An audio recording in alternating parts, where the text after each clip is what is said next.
Assalomu alaykum futbol muxlislari. Assalomu alaykum. Futbol choyxonasi kanalida sizlarni ko'rib turganimdan xursandman. Ertaga katta futbol, ertaga Yevropa Chempionlar Ligasi finali. O'shaning uchun shu o'yindan oldin qisqacha o'zimning fikrlarimni erkin tahlil bildirib o'tmoqchi edim. Ertaga Budapeshtda Arsenal hamda PSG o'rtasidagi final o'yini bo'lib o'tadi. Bu o'yin haqida to'xtaladigan bo'lsak, kimlar favorit degan masalaga men PSJni biroz imkoniyatlarini ko'proq deb belgilagan bo'lardim. Ya'ni 60 ga 40% deb. Nimaga endi PSG deb bunchalik ko'p degan savolga bu Arsenal hamda PSJni shu kungacha bosib o'tgan yo'li, umuman olganda ularni chempionatiga aloqador hamma narsasini hisobga olingan holatda aytilgan. Ya'ni misol uchun mana PSJdan boshlaydigan bo'lsak, PSJni murabbiyi Luis Enrike shaxsan hozir dunyodagi eng kuchli murabbiy sifatida e'tirof etaman. Guardiola emas, aynan Luis Enrike. Nimaga deganda, Luis Enrike ham juda ham aqlli, ham juda ham ayyor murabbiy hisoblanadi va uni chempionati, mana Liga 1 chempionati, Fransiya chempionati juda ham so'chun raqobatbardosh bo'lmaganligi uchun o'sha birinchi, ikkinchi turda aniq o'sha PSG chempion bo'lishi. O'shaning uchun ular chempionatga xuddiki trenirovkadek qaraydi va bor kuchini ular o'sha qishda boshlaydi. Qishdan keyin sekin oyoq uyg'onib nima deydi, o'vga chiqqandagi masala. Va Luis Enrikeda bu imkoniyatlari, ya'ni Liga Chempionov va yutish imkoniyati har doim yuqoriroq bo'ladi bundan keyin agar PSJda qolib ishlaydigan bo'lsa, bunga sabab shu chempionatdagi nima deydi, komandalarning saviyasi ancha pastligi, ya'ni PSJga nisbatan pastroq bo'lganligi uchun u Luis Enrike eksperiment masalalarida vaqt ko'proq bo'ladi. Misol uchun 2 ta hujumchi, 4 ta himoyachi bilan yoki 3 ta hujumchi yoki misol uchun Kvaratskhelia o'rtaga olishi, misol uchun yoki 10 tomonda o'rnatishi yoki o'sha 9 li hujum uchida Dembeleni o'ynatishi, misol uchun buni eksperiment qilishga uni vaqti bemalol bo'ladi. Shuning uchun va keyingi raqibga qarab tayyorgarlik ko'rish ham vaqti ko'proq. Misol uchun o'sha ko'p grand jamoalar o'sha Liga Chempionovni guruh bosqichida avtopilot rejimida o'tkazadi. Ya'ni shundoq ham chiqamiz, keyingi chiqib bo'laylikcha qura nima qilar ekan, o'shanga qarab keyingi choralarni ko'ramiz. Ungacha misol uchun chempionatda ochkoni to'pla olaylik misol uchun. Oddiy misol Real Madrid ham shunaqa. Real ham doim qishda o'sha pik nuqtasiga chiqadi va oxiriga borib o'sha kuboklarni, o'sha Liga Chempionovlarni ham ketma-ket yutgan mavsum yo'q. Shunaqa bo'lgan. Mavsum boshida har doimgidek o'yinga chiqmagan.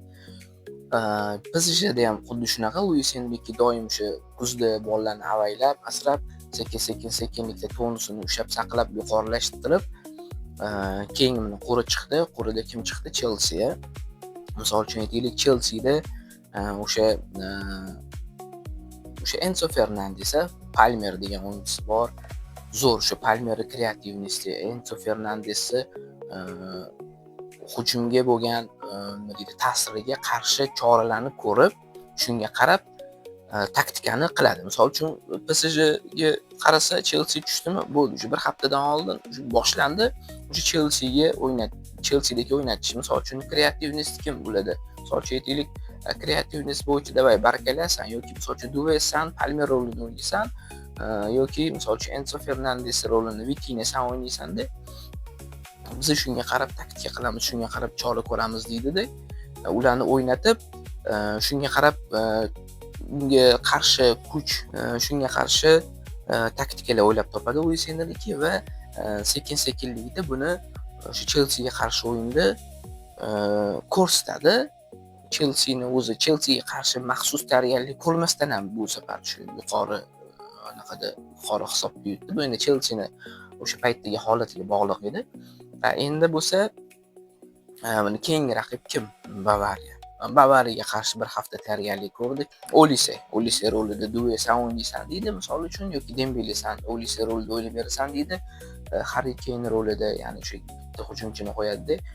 Ramos san Harry Kane rolida o'ynab berasan, biz senga qarshi taktika qilamiz deydi. Himoyachilar, opornikdan tortib hammasi birgalikda qiladi. Ya'ni Bavariyaga qarshi o'ynaydigan tarkibga oldin tayyorlanib, shunga qarab trenirovkasini boshlaydi, qiladi va Bavariyaga qarshi zo'r o'ynaydi. Ikkinchi o'yinda misol uchun mana Kompanining yosh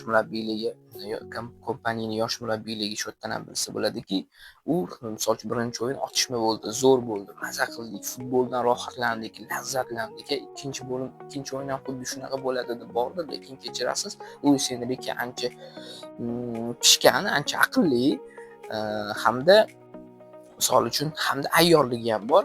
Luis Enrike o'shaning uchun u Bavariyaga qarshi shunaqa tayyorgarlik ko'rdiki, hech nima qila olmadi.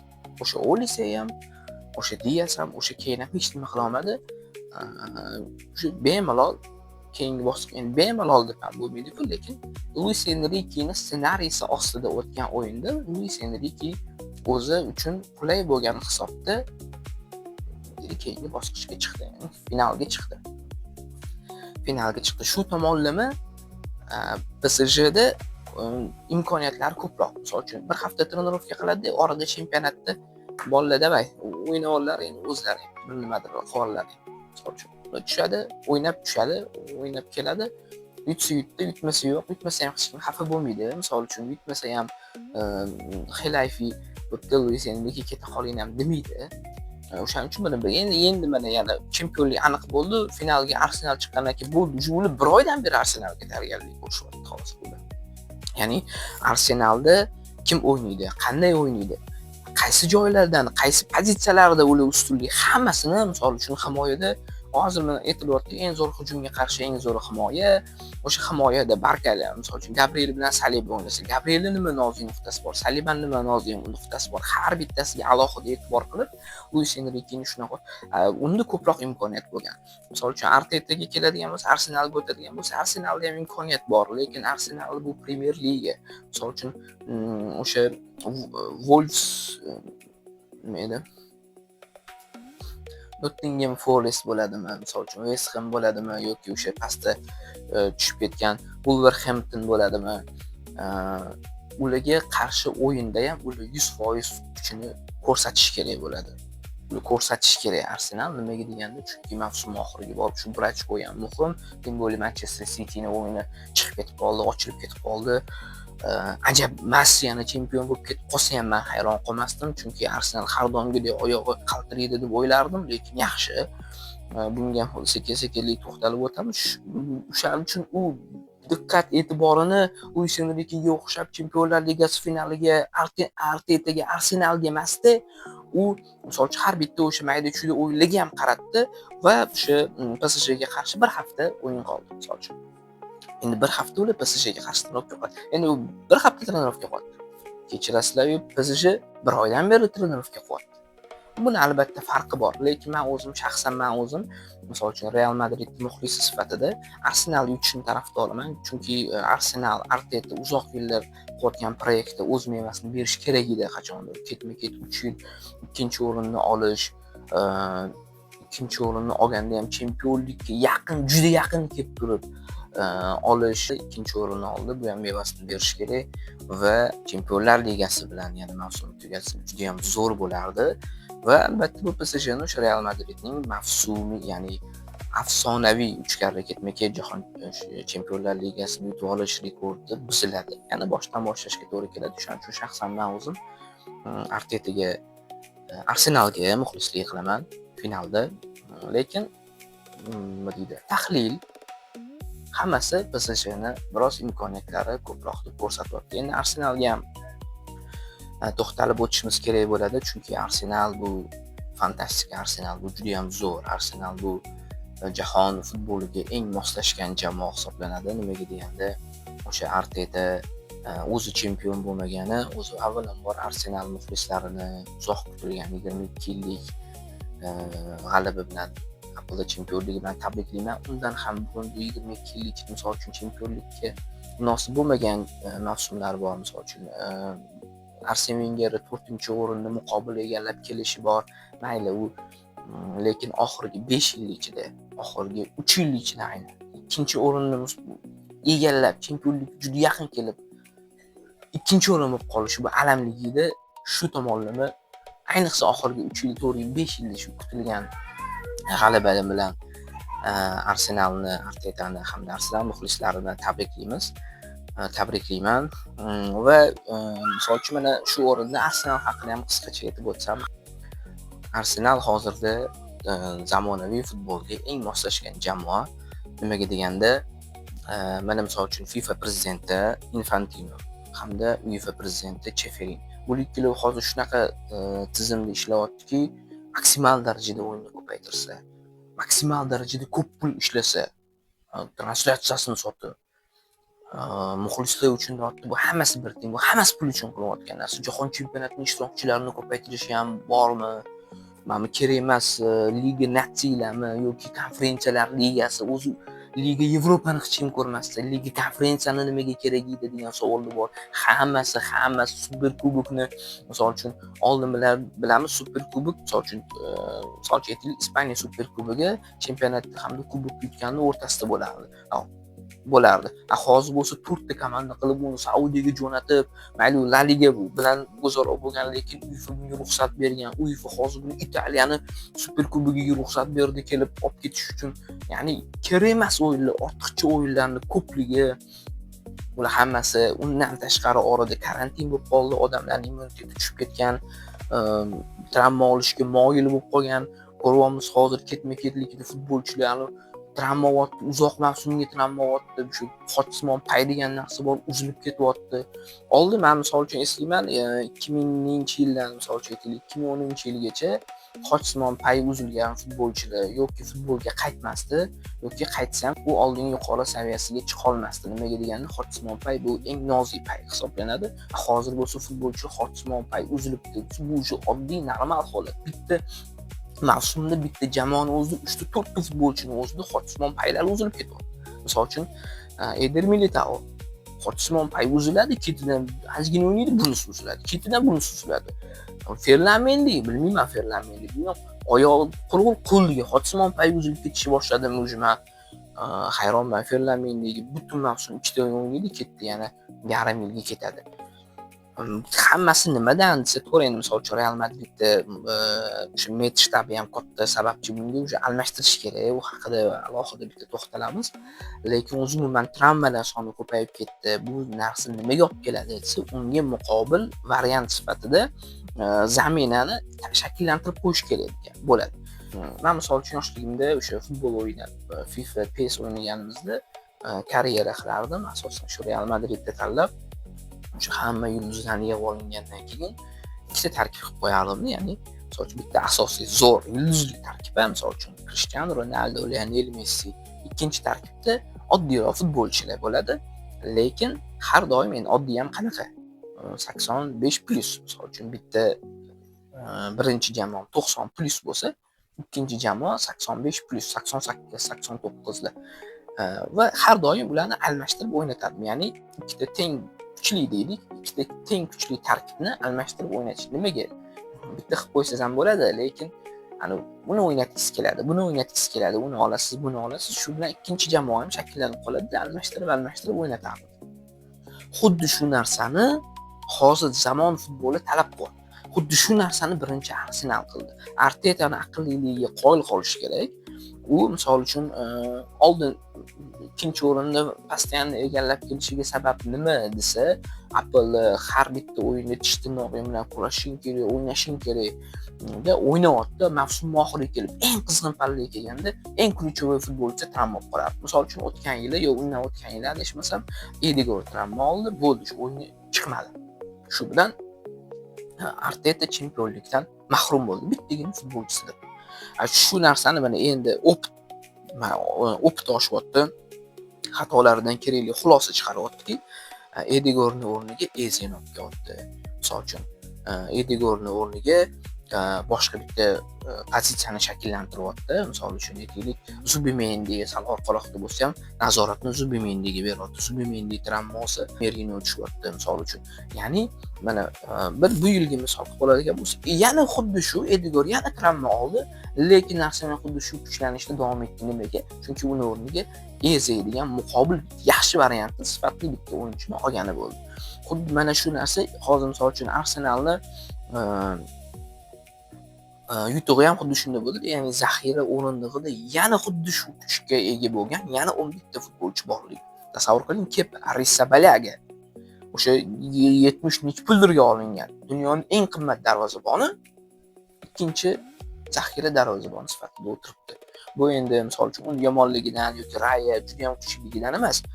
U Rayani o'rniga eng zo'r zaxira o'yinchisini olib kelib qo'ydi. Misol uchun mana Saka o'tgan yillar zo'r o'ynardi. Bu yilning o'rniga kim? Madueke. Madueke ham misol uchun Saka darajadagi effektivness bo'lmasa ham, qisman o'shanga yaqinroq o'yinni qilib beradi. Yoki chap qo'lda. Misol uchun chap qo'lda Martinelli, uni o'rniga Trossard. Ikkita bir-biriga juda ham yaqin bo'lgan saviyali futbolchi. Misol uchun siz hozir misol uchun Arsenalning asosiy tarkibini tuzib bergan desa, sizga misol uchun yoki menga, men 20 ta o'yinchining ichidan qidiraman-da. 20 ta o'yinchi, chunki 20 ta bir xil bir-biriga saviyasi juda ham yaqin bo'lgan, shu futbol tilida aytadigan bo'lsak 80+, 85+ bo'lgan futbolchilarning ichidan tanlashim kerak va menga bu qiyinlik tug'diradi. Lekin Real Madrid asosiy tarkibini tuzib bergan desa, men uni 30 sekundga qolmasdan tuzib beraman. Lekin Arsenalda o'ylashga majbur qiladi. Nimaga? Chunki Arsenal o'zini zaxirasini ham asosiy tarkibga yaqin bo'lgan, saviya jihatdan ancha yaqin bo'lgan, o'rinbosar bo'lgan hamda pozitsiya nuqtai nazaridan ham turli xil taktikalar bilan, turli xil yondashuvlar qila oladigan yaxshi bitta zaxirani shakllantirdi. Bu albatta Arsenalning yutug'i, Arsenalning eng chempionlik bo'lganligidagi eng asosiy omil, asosiy sabablardan biri hisoblanadi. Va ajab emas, Chempionlar Ligasi finalida ham Arsenal g'alaba qozonsa va mana shu zaxirani kuchaytirish varianti ham ko'rib chiqiladi. Har bitta jamoada ko'rib chiqilishi kerak. Misol uchun Xabi Alonso ham Real Madridga kelganda Zubimendini so'ragan. U paytda hali Real Sociedaddan o'tmaganda Arsenalga. O'shanda Zubimendini so'raganda Florentino Perezning shuncha o'yinchi bor degan.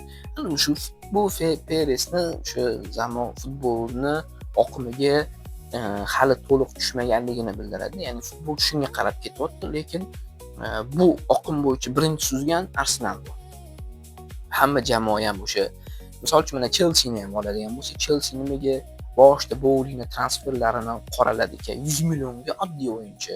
Misol uchun hamma kulda hit qildi-yu, 1 millionga, misol uchun aytaylik, 1 million emas, 1 milliardga deylik, 1 milliardga oddiy jamoa qanaqa oddiy jamoatchisi bo'ladi desa, mana Bowling misol. Nimaga deganda 100 millionga ham oddiy 50 millionli o'yinchini ham 100 millionga sotib oldi. Qarasa oddiygina futbolchi. Ya'ni misol uchun aytaylik, 81-82 navitli futbolchilarni 50-60 millionga oladigan futbolchilarni 100-130 millionga oldi. Juda ham ko'paytirib tashadi. Mareska bundan maza qildi va o'sha misol uchun oxiriga borib o'yinchilar travmasi uni o'rniga davom etib keturadigan o'yinchilari bo'ldi-da. Shu ma'noda misol uchun mavsum oxiriga borib aytdik, o'sha paytda Bowling to'g'ri ish qilgan ekan. Ko'p o'yinchilarni ovurib, mayli uni o'zi oyligini qanaqa to'laydi, uni qanaqa o'ynatadi, uni ishi, lekin futbolchilarni ko'paytirish ma'nosida Bowling to'g'ri qaror qilgan ekan deyishdi. Xuddi shu narsani endi hozir Arsenalda u natija beryapti. Hamda sifatli o'yinchilar bilan birga Chelsea-nikidan farq qiladi. O'shaning uchun hamma jamoada baribir o'yinchilar soni bundan keyin ko'payadi. Saviyali misol uchun futbolchilarni zaxirada o'tirishi bu normal holat bo'ladi. Futbol shunga qarab ketyapti. Bu endi bunga sabab o'sha Infantino hamda Cheferining ochko'zligi, ya'ni do'konga kirib, boy do'konga kirib pul bersa qaytimiga, misol uchun ismingiz yo'q ekan desa, mayli Google bera qoling yoki palonchi bera qoling. Ya'ni hamma narsani o'ziniki oladigan ochiq xasis cholla bo'ladi. Xuddi shu obrazda ko'raman nima bo'ladi. Hamma dunyoni futbolni o'ziga olmoqchi degan odam ko'rinadi. Ya'ni misol uchun Blatter unaqa emas edi. Blatter chunki o'zi futbolchi bo'lgan.